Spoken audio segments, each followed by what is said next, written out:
Now for World Watchers International with Mae Brussell, who for over 17 years has investigated and exposed political conspiracies worldwide. World Watchers International originates at KLRB, Carmel, California. Here's Mae. Good evening. This is Mae Brussell in Carmel, California. I'm going to spend the next 3 weeks consecutively on John Lennon, the murder of John Lennon, the cold-blooded gangland slaying of John Lennon. I'll talk this evening about his political and controversial life and the behavior that cost his life.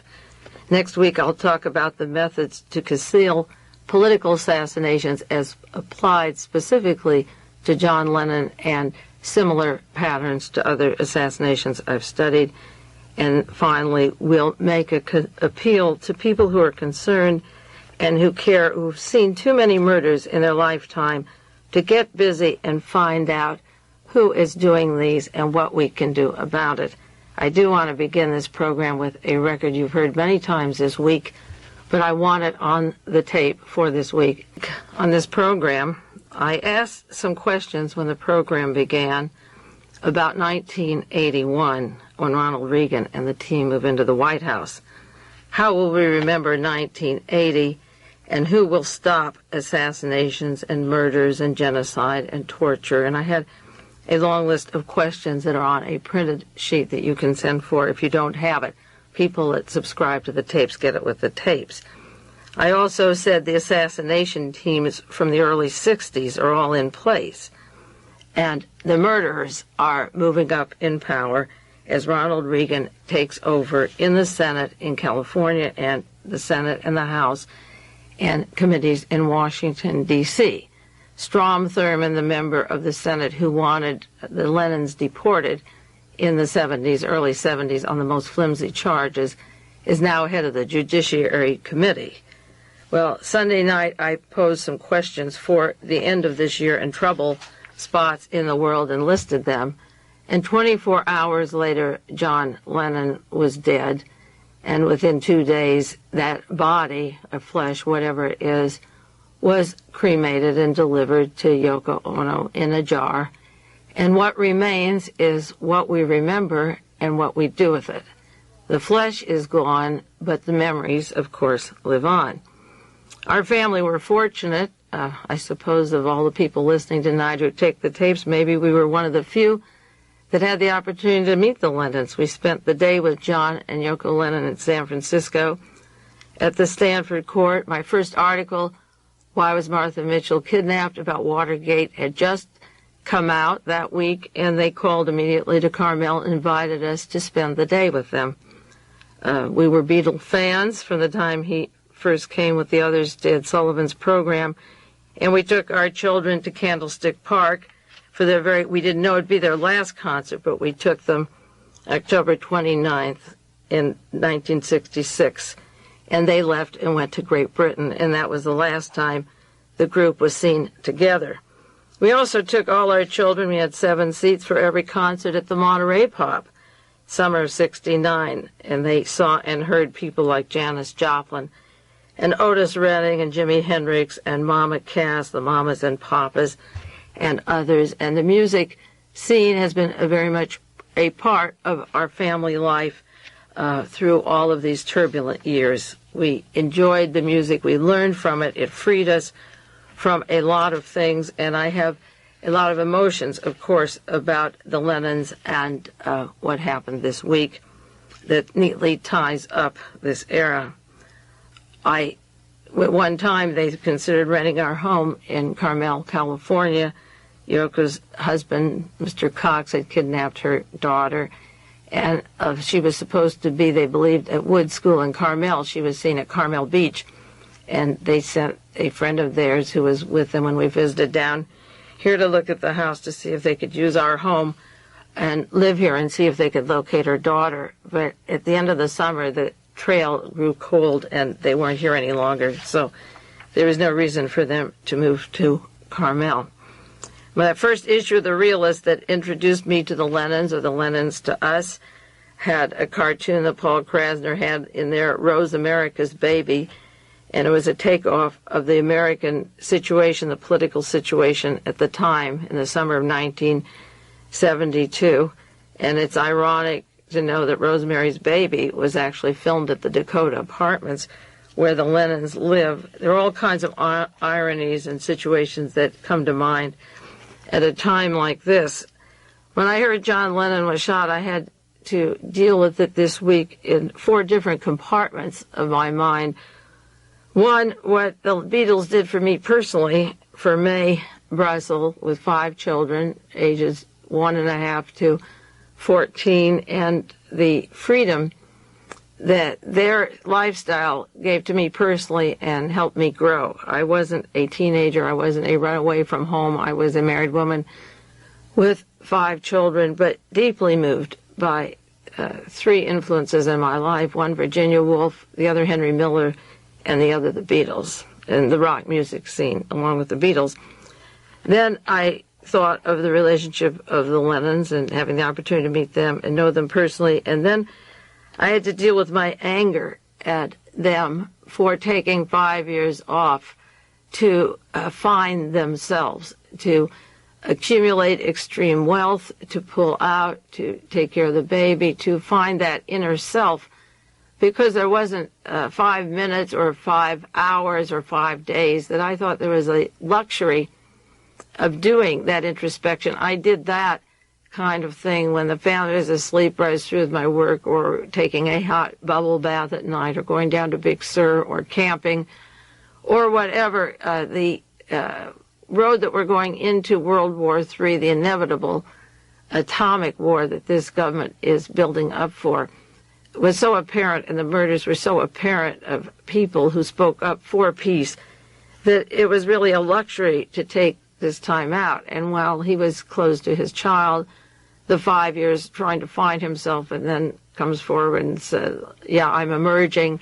I spent 5 years with my child. I had 5 children and had to deal with the politics of the time and my children also as a researcher, as a writer, doing the radio shows, reading, studying, and still dealing with a family. And then, of course, you have to deal with the news media and the blatant lies they publish right after these kinds of murders. And while I'm not going into the evidence of the assassination this week, there's enough to tell you right now how the media is covering it, and we'll go more into this David Mark Chapman later this evening and in the next couple of weeks. But we have to deal with the news media, the brainwashing, the lone nut, the single coup, the easy story that people want to accept.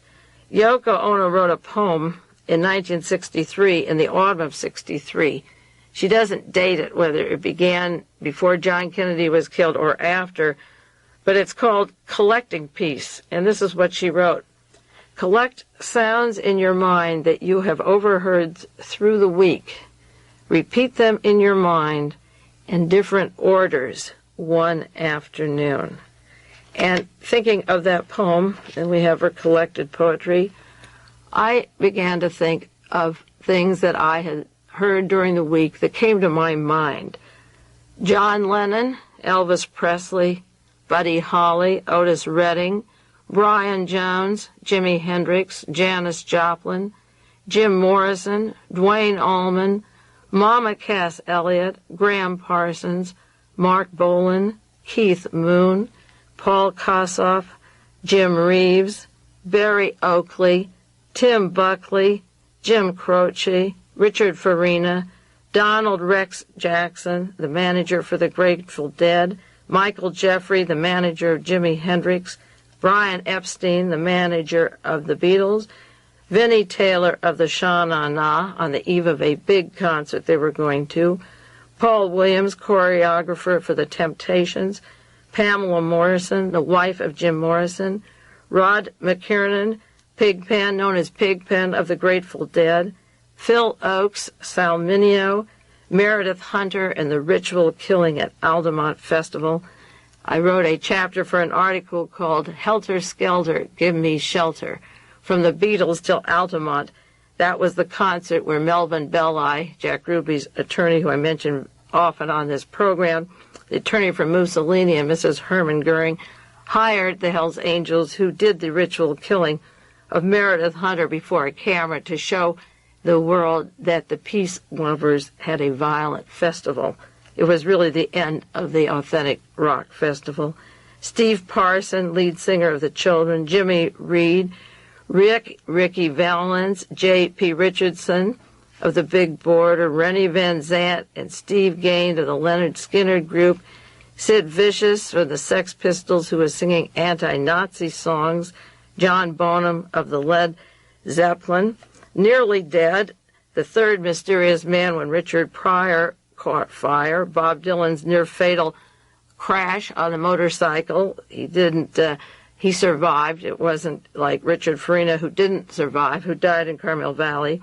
Stevie Wonder almost died. Eric Clapton, the Dave Mason Band, and the Weavers were nearly dead. The FBI had documented plans to destroy their group. And along with them, the original murderer, Lenny Bruce, and others, Bonnie Morney, Larry Williams, and Bon Scott, the lead singer of AC/DC, the Australian rock group. I'm not talking about politicians, I'm talking about musicians. Some plane crashes, some automobile crashes, some allegedly overdoses, most of them on the eve of new big successes, bigger records, every reason to live. Many of them anti-establishment. Janis making fun of Port Arthur, Texas, and Jimi Hendrix screwing the guitar and telling the establishment to stick it and shove it. There were all kinds of ways to die. There's ways to skin a cat. But John Lennon was the cruel, similar to John Kennedy, on the street, not overdosed like Elvis Presley. His doctor was almost charged with murder, but gunned down like a dog as he was ready to emerge from his own private life. And this broadcast also is for Mae Brussell, 14 years old. This is the first radio program of mine on Sunday night since John Lennon was murdered, and it's the 10th anniversary of my own daughter's murder, along with many children and siblings of researchers and writers and politicians. We paid our dues many times over. So, Yoko, we know what sorrow is. The dog that I got information about who arranged that accident here on the Monterey Peninsula is now under indictment for the wrong reasons in abscam, but he'll get off because he's one of the biggest fixers of the mob and all the other murders and fits right into this picture. So I know from brutal experience that these things stay a long time and they recur, and they'll recur until we decide that we've had enough. I don't know when your bottom line is who you have to see killed until you say, I'm ready to fight back. But at some time you're going to have to decide who it is that's going to be off, that you're going to stand up and get mad about. Mort Saul wrote in his book Heartland about my expose of various murders, and he wrote, how many have to die before some Americans realize that murder is not a way of life. Too many have lost America because they brought her their lust but could never love her. And then he criticized Hugh Hefner, who attacked Mae Brussell, he said, who is an assassination researcher who pursues these murders selflessly. And he asks the question, when are we going to stop this? Mort said, I started the battle early. That's when he started investigating the murder of John Kennedy. The enemy isn't political in nature, it's insanity, which I combated through my purpose. And he tells how hard it was for America to understand what is happening. Mort Saul asked a few years ago in that book, is it too late for America? How many lies before you belong to the lies? You can't return to your own lines. They don't recognize you. You are made different by the company you keep. Nixon reminds you of what you have become. That was written several years ago. Life is a series of woven threads, and you put them together, and pieces fit together, and patterns and designs, and you get impressions of these fabrics depending on the colors and hues and the way they weave and the lives that weave in and out. But social change, people like John Lennon and the Beatles or those others that I mentioned and listed that have died young at the prime of their career making change. Social change is difficult. It's hard to do. Breaking those chains, knowing each other, loving each other, sharing each other, sending the message that peace is possible, that war is wrong, is difficult to get into people's minds. They associate you with the enemy when you don't want to fight or kill other people.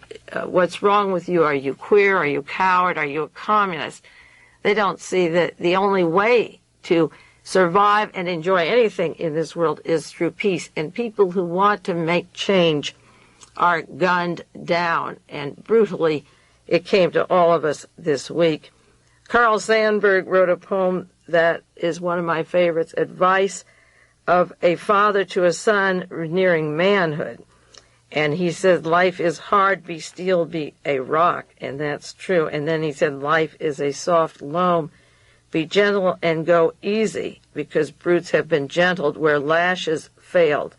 And he referred to the way frail flowers come and shatter, split rock. I think of that often when I drive down Highway 1 or up on the hill where I live, and I see these poppies coming out of nowhere, out of rock, and you know that it works. And he advised in his poem to sons to take time off and be alone often and get to know yourself, which was what Lennon was doing the last 5 years. And don't tell white lies and keep protective fronts. Tell him solitude is creative if he is strong, and the final decisions are made in silent rooms. Be different from other people, and this was what Lennon was saying. If it comes natural and easy, being different, Carl Sandburg had advised. Let him have lazy days seeking his deeper motives, and let him seek deep from where he was born, so that he may understand Shakespeare and the Wright brothers and Pasteur, and free imaginations, bringing into a world that resents change. And John Lennon exemplified that kind of a challenge to the world. The Beatles, all of them, I don't want to single him out, but he is the one who was killed, and he is the one that took this kind of advice and went off by himself and came out optimistic and was emerging with a young son and a wife and recording, and was gunned down in New York. I wrote an article for a national magazine several years ago. They wanted on the killing of the rock musicians. The government documents that they were being harassed and suppressed. And then the top boss of the magazine killed the story. They paid me for it, and I kept the rights. And maybe I'll rewrite it now with John Lennon's name to the list. But the managing editor of the magazine called me this week about a possible story on the murder of John Lennon. So I sent them another resume of what I would put into the article, and this is what I put as my resume. These are the subjects that I would include. It would be a one-page resume of what I would do if they want to do it this time. The assassin, Mark David Chapman, was a tool identical to other political zombie murderers. Détente and peace are lethal words in a society that has been determined since 1919 to make war against the Soviet Union.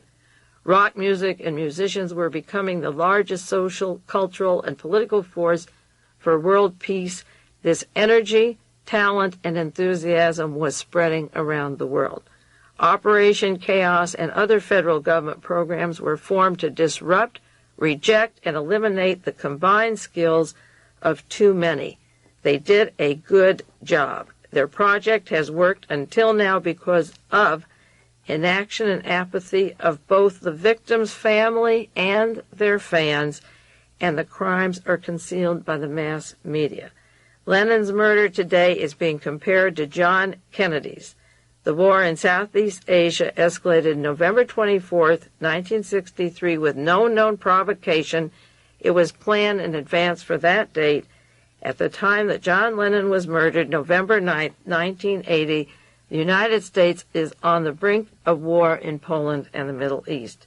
My goals for this article would be 4 things. 1, the motive, the reasons for killing John Lennon, and I listed 4 motives: his anti-war capability of gathering us together again, his capability to do it one more time, his anti-establishment attitude, his anti-Christ statements he made years ago, and his anti-macho perspective of life. As against the Clint Eastwoods and the John Waynes, he was a man who could tender and take care of a child and get him prepared for life in the home, in the milieu of loving parents, bake his bread, write his songs, make love, and be creative and work for peace. And it's those things that the establishment can't tolerate. The motive, as I say, for killing him was the anti-Christ, his position on religion, anti-war, anti-establishment, and anti-macho.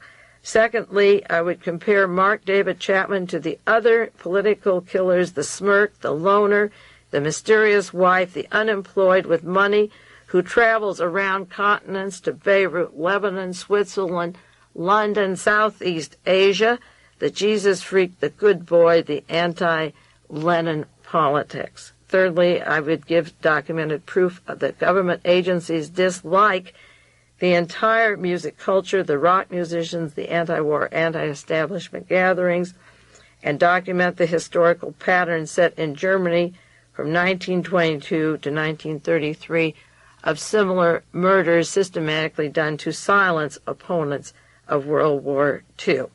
And then list the other artists that were wiped out.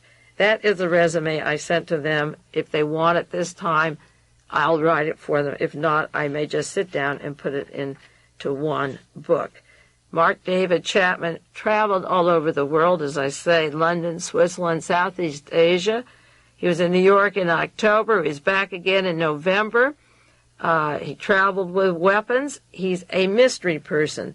And similar to all the other political assassinations, to give you an example of the kind of similarity that runs through all the other people that were picked up as suspects or the alleged assassins, such as Lee Harvey Oswald, James Earl Ray, Sirhan Sirhan, all had doubles, multi-names, aliases, a lot of money, traveled other continents, allegedly were loners, had a lot of friends, but we're told that they did this one act alone out of some anger or particular frustration. In this case, they're trying to say that he thought he was the Beatle and identified and killed the bad part of him.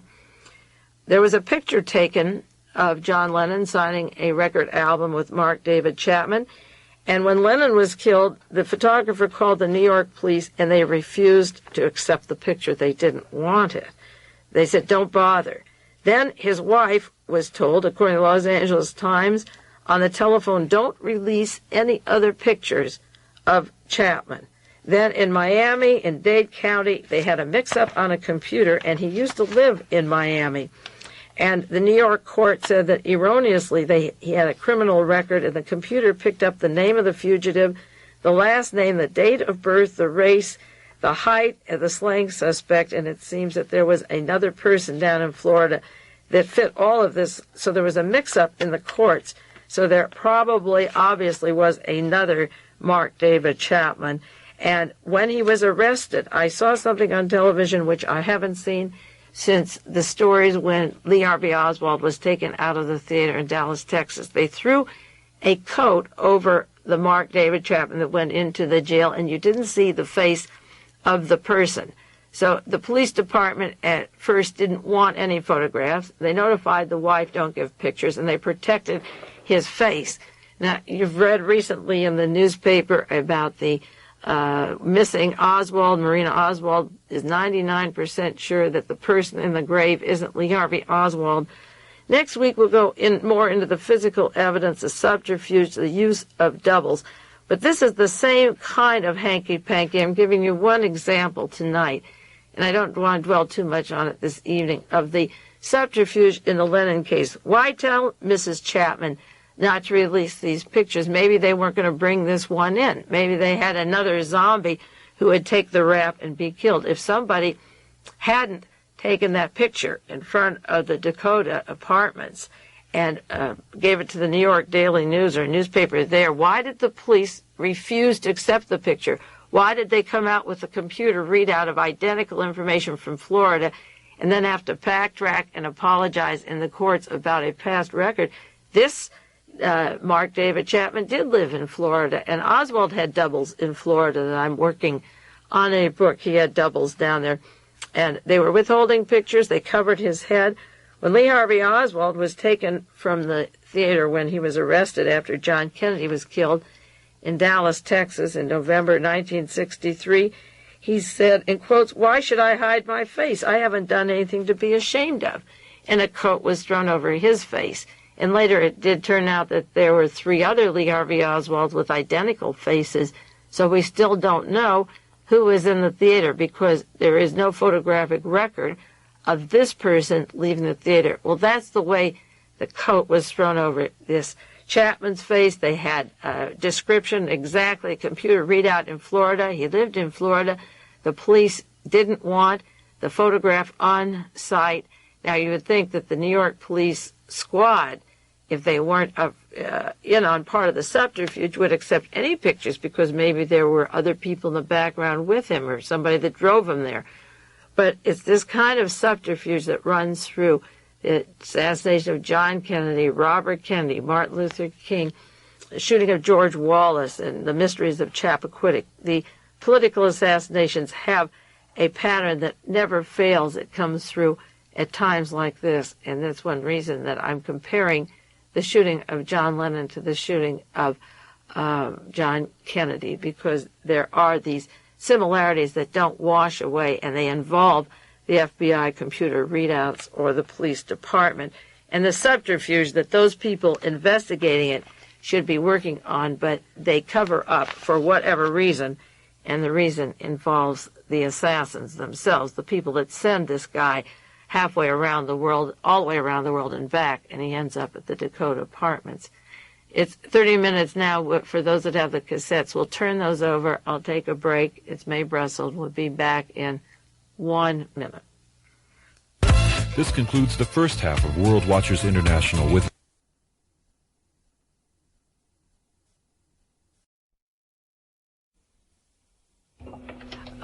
when we were with the Lennons in 1972 and they had my realist article, a section of that article had to do with American assassins as mutations, as a creation of our espionage establishment being subject to mind control, and the role of the news media in perpetuating the lies about these assassins.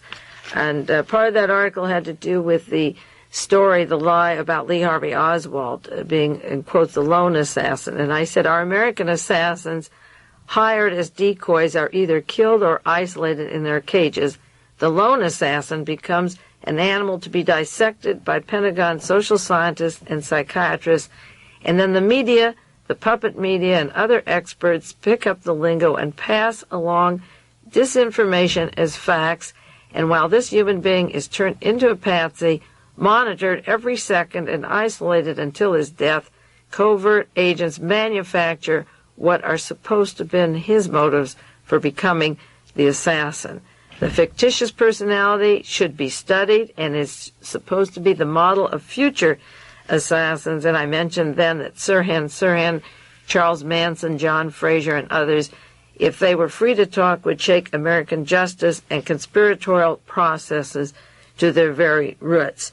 And I went on the domino theory that if you say that Lee Harvey Oswald was a loner or a misfit or rejected or unknown or wanted a place in history, then you could carry this same story on to the killing of Robert Kennedy or Martin Luther King or the murder at Chappaquiddick or the shooting of George Wallace in Maryland. And I mentioned that the physical evidence to solve these crimes is put aside, criminology is put aside, and out comes the profile of the assassination that is a total diversion from the facts. And in the next few weeks, I'm going to outline ways that we can go into who killed John Lennon. One of the chances or flukes of history is that David Mark Chapman had offices across the street from the Scientologists in Hawaii. The Scientologists are the most fervent investigators. They made the original connections of J. Edgar Hoover to Interpol, to the Nazis, and have published many articles on mind control. And if this David Mark Chapman was at a mental hospital in Hawaii, where Edmund Kemper and various other California assassins were sent and turned into killers, they will know it. They will trace him out. And while the death of John Lennon has only been less than 1 week, be sure that the Scientologists who knew this character on the island will go to every length they can to find out who paid his way to Lebanon, who paid his way to Southeast Asia, what organization he worked for, how he got to Switzerland, how he got in the army camp in Arkansas with the Vietnamese. And they'll trace him, but they're right in Hawaii, and they knew him. And as a fluke of history, it may be that they will help put in the missing pieces of this terrible murder. The Los Angeles Times and all the major newspapers run disgusting stories after these assassinations. And also in the next few weeks, I'll read you the headlines of some of the other political assassinations and then update you what was really true, what the real truth was, and how the media is used to brainwash everybody and put them to sleep and at rest that there is no violence per se in this country. These are just loners out wanting to identify with their victims. The Los Angeles Times had a story, John Lennon's death didn't fit the pattern. They go into Elvis Presley, Janis Joplin, Jimi Hendrix, Jim Morrison, Keith Moon, John Bonham. But Robert Hilburn, who said Lennon's death did not fit the pattern. What was the pattern? Overdose of drugs, car accidents, plane crashes? What was the pattern? It may not have fit the pattern of Lenny Bruce being overdosed because he was very political, talking about the Kennedy assassination, or Dr. Kruger, the hypnotist, giving Freddie Prinze his gun and being with him, telling him to go home when he's allegedly depressed, handing him the gun, and Freddie Prinze is home playing the Zapruder films of the killing of John Kennedy and about to go to Florida to find out who killed Kennedy. It didn't fit the pattern of Otis Redding or Jim Croce and the Leonard Skinner, the plane crashes, or Buddy Holly, but it fit a pattern. And the Los Angeles Times doesn't go into that. John Lennon's murder fit a pattern of Abraham Lincoln, who was against slavery, or Mahatma Gandhi, who was against material possessions that Lennon sings about in Imagine, and chasing imperialism out of India, and escorting the British to the edge of the water and telling him to scram. It fit the pattern of John Kennedy, gunned down in Dealey Plaza. It certainly fit the pattern of Malcolm X, gunned down in New York City with the Red Squad and Tony Laswitz and all the Watergate White House team behind that murder.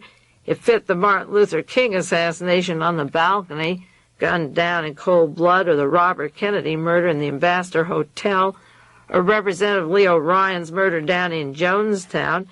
Each one of these people was trying to make the world safer against slavery, against colonialism, for civil rights, against the nuclear test ban treaty, against organized crime, for prison reform.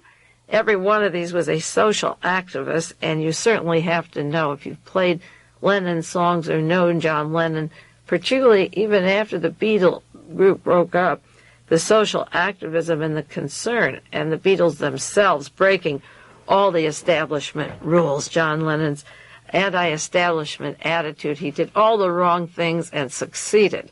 In this country, you're supposed to go to Groton, you're supposed to go to Harvard and Yale and Princeton and wear pointy black shoes with 3-button or 2-button coats and look and talk a certain way, and get on Meet the Press and talk about indexes and price indexes and talk about the country in terms that nobody understands. The Los Angeles Times, for once, rock wasn't to blame. John Lennon's death didn't fit the pattern. I repeat, it fit the pattern perfectly for what he believed in, and that's why people are so sad this week and meeting all over the world and in genuine grief. The same grief they felt when John Kennedy was murdered. They didn't cry for the flesh they lost. They cried for the world they face without them. They realized they had a friend, and the friend is gone, and we sit back and expect political leaders to do it for us, to do things for us. The leaders can't do it alone, and certainly when they're up front, they're gunned down. So while he didn't fit the pattern of the rock music, he fit the pattern of people who wanted change in the world, as I listed them to you, and that's just a few names. There's many, many more. Doug Hammarskjöld and Adlai Stevenson, and there were plane crashes and people falling out of windows. But I'm talking about men that were gunned down in public in front of the people that loved them and came to admire them. And his murder fit that pattern. Next week, I'm not going into the details now. I'm going to do a resume of another article. It's from the Chicago Tribune this week. It's another BS newsprint cover-up story. The Four Faces of Lennon's Killer, a bizarre psychiatric portrait. Well, where did James Younger come across it within 6 days? How does he know about the tormented brain of Mark David Chapman? I've seen this crap for so long, I want to puke. But even he has to ask questions when he doesn't have the answers, and it's the questions he asks that will give us the clue to find out what went behind this murder. One interesting thing, he says that Mark David Chapman was itching to wander, so he got a job as a YMCA student working in Beirut, Lebanon. The man that wrote The Exorcist, his name was Blakey or Blady. I was looking for that book tonight. I couldn't find it on my shelf. He was from the United States military, head of military intelligence, and worked in Beirut, Lebanon, and the CIA had a mind control center there. So itching to wander at age 20 doesn't explain what Mark David Chapman was doing, but I would venture to say that after he left Fort Worth and after he went to Florida and then went to Georgia and Tennessee, I would venture to say that his real initiation into mind control began in Beirut, Lebanon. I'm saying that this is only 6 days since John Lennon was murdered, but I'll give you a little clue where to look for the mind control. That's where the personality began to change of this man who they said identified with Lennon but worked strictly with the Jesus freaks, the people that were against the Beatles, against the Lennons, that resented the remarks John Lennon had made.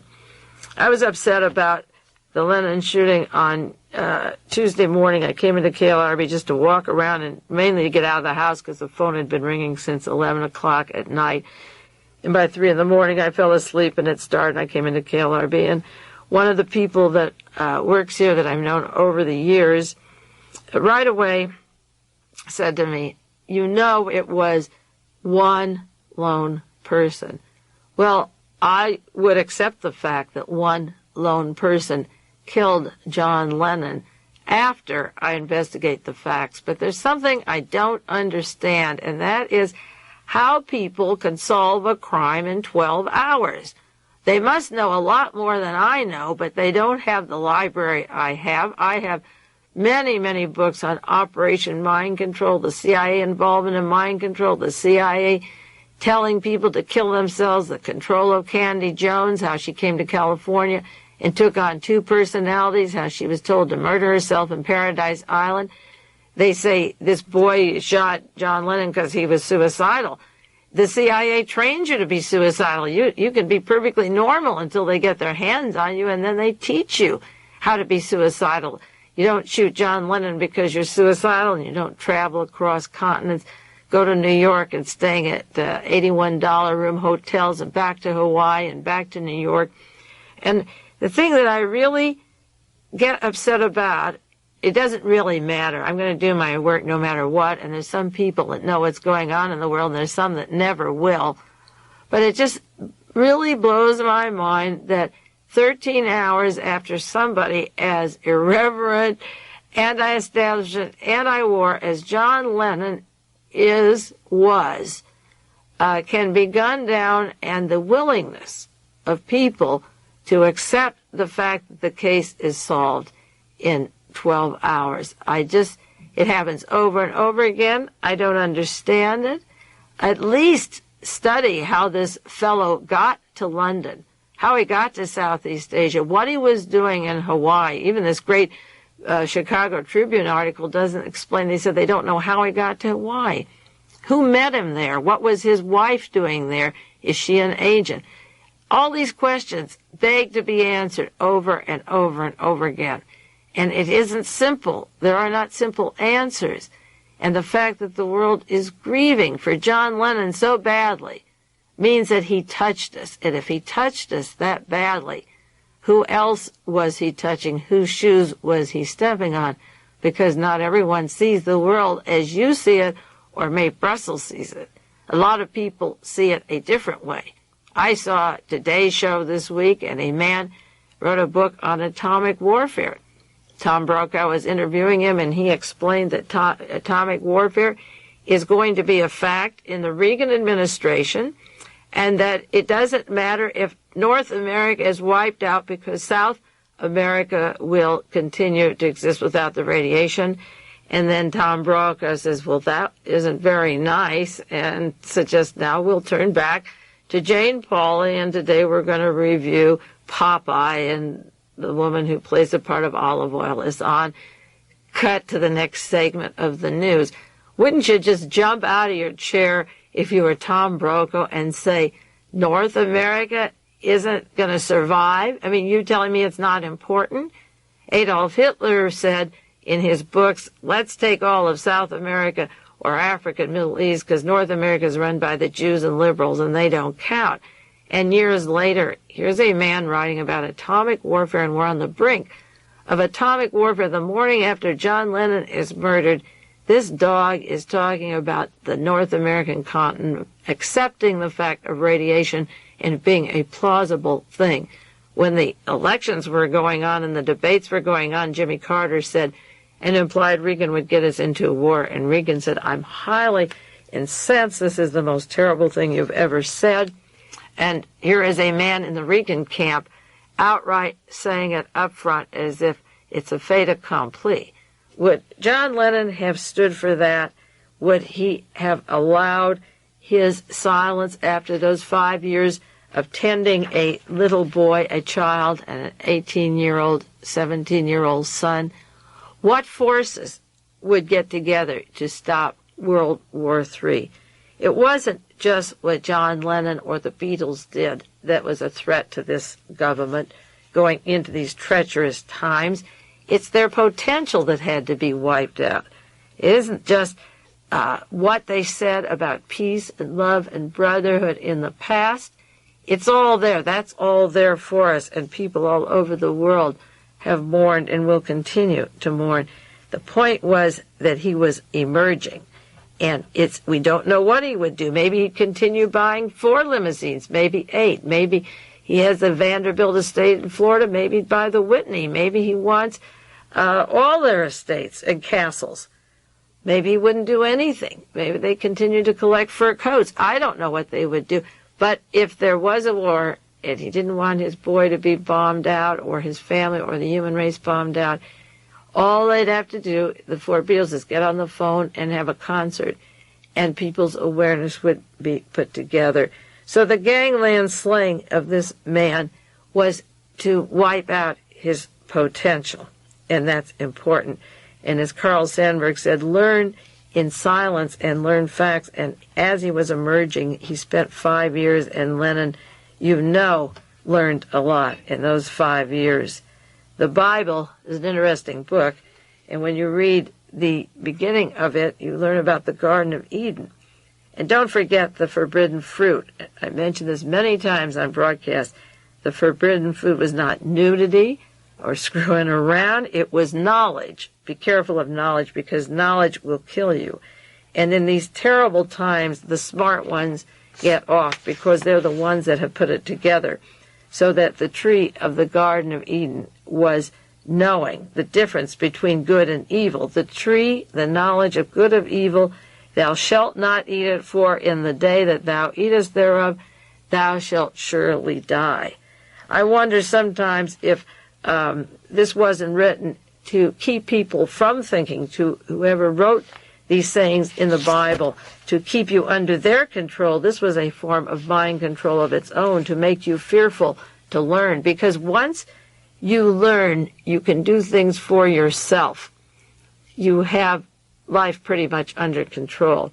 that's one of the things the Beatles and the 60s taught me. I had a large home, a lot of help, as I say, a big family, and depended on a lot of people for ideas, although I was learning all the time. And after Kennedy was killed, I began to figure out things myself.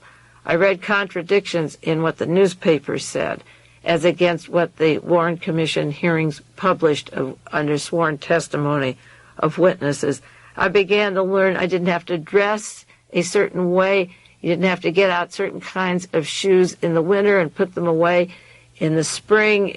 Your spectator pumps, your white shoes, your matching purses, red purse with red shoes, a blue purse. I got rid of all the things I didn't need in the 60s, and I was very moved by the 60s. Even though I was 40 at the time, I got rid of the high heels and the girdles and the stocking and the jewelry and the beauty parlors and all the accoutrements and all the junk, and began to make my own things or my own gifts and my own entertaining in my own way, and realize that there were layers of lies that they put on you. It sells good, it's great, Madison Avenue, but you don't have to keep buying hose that run and all that crap, and coats that match and accessories that match. It was a period when the Beatles came with their clothes and their joie de vivre that I enjoyed. I wasn't brought up in a strict home, but it was fairly conservative home, freer than most, actually, but there was a spirit. And of course I took the kids to see the movies, particularly Diane. She was my youngest. The others could go off the movies on their own, so we saw Help 20 times and Hard Day's Night 20 times, and she dressed like Ringo. There was a scene with a lot of red in it, so she had to have red shoes and red socks and red shirt. And one day I came home and her ponytails were cut off, her pigtails, because she wanted to be like the Beatles. She had long, pretty hair, but she wanted to be like Ringo. And we lost Ringo. She used to call him Yingo up at Saddle Mountain Ranch up here, and he was a little rubber Yingo that used to move around, and she lost him in a sandbox, and we had to go back and weeks later go through all this sand and find Ringo. And we had the music of all those artists I mentioned, and went to see Bob Dylan up in San Jose. So personally, it made a big change in my life, in who I began to see, how I began to think, how I could feel or express myself through the music of the time. And along with the research that I was doing on the political assassinations, I had this other part of me that was interested always in the music of the times. And personally, it was really hard. It was hard to remember how much they touched me until this week, and these songs would come on, and each song would remind me personally of something I was doing at the time it came out. Let It Be was written May the 8th, 1970, on the birthday of one of my sons. I remember where I was when I heard Hey Jude. I was coming up, we were camping at Big Sur, and I was up near Rio Road up here in Carmel when I heard Hey Jude the first time. And I associate so many of their songs. I have a few favorites, but it was an era, and it didn't end. It was continuous. John, when he took his years out, was still... there was enough good stuff to listen to. He didn't have to keep pumping music while he was doing his thing. The real tragedy, one of the real tragedies, is that they didn't know the political animal. They were busy pulling back and retrenching and analyzing themselves, and as I say, not simultaneously knowing politics. In the new Playboy article that came out January 1981, the one that's on the stands now, Yoko and John have an interview, and Yoko Ono said, "The law is not a mystery to me anymore. Politicians are not a mystery to me. I'm not scared of all that establishment anymore." You wouldn't go in a nest of rattlesnakes and say that. You wouldn't go into a place where wild lions are. And just because John Mitchell went to jail and came out, he didn't soften his hatred of them or their potential, or Strom Thurmond, or Richard Nixon, or Kissinger, or Brzezinski, or the rednecks, or the Jesus freaks who didn't like that saying. I knew immediately that this guy was influenced by that remark of Jesus, And sure enough, it turned out he carried that around with him. I was told, well, that was so long ago, you wouldn't kill Lennon for that. That's what somebody told me this week. I said, oh, no, you get somebody who makes a remark like that way back in the 60s or early 70s. This was in the 60s. And it would trigger a mind control program for somebody who wanted to get rid of them if they ever emerged. And emerging, they were. So this has been a very sad week. Yoko and John's innocence was to say the politicians are not a mystery. I'm not scared of the establishment anymore.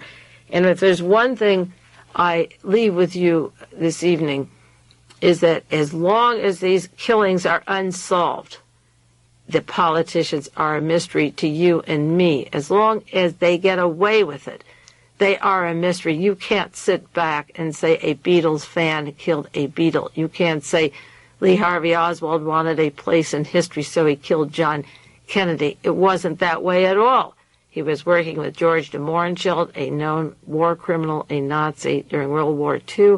He had high contacts in the military establishment.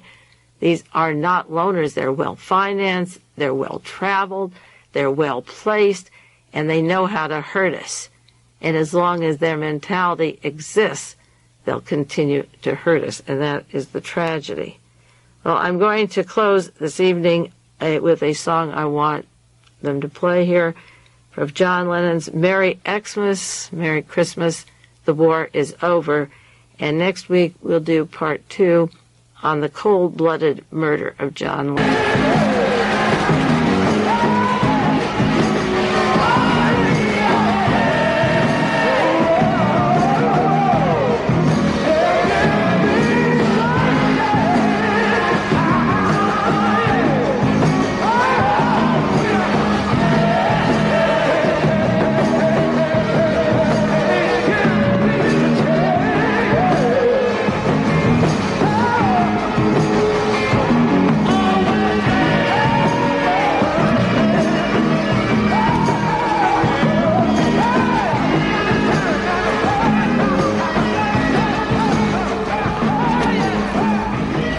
This has been World Watchers International with noted conspiracy investigator Mae Brussell. This program originates from Carmel, California.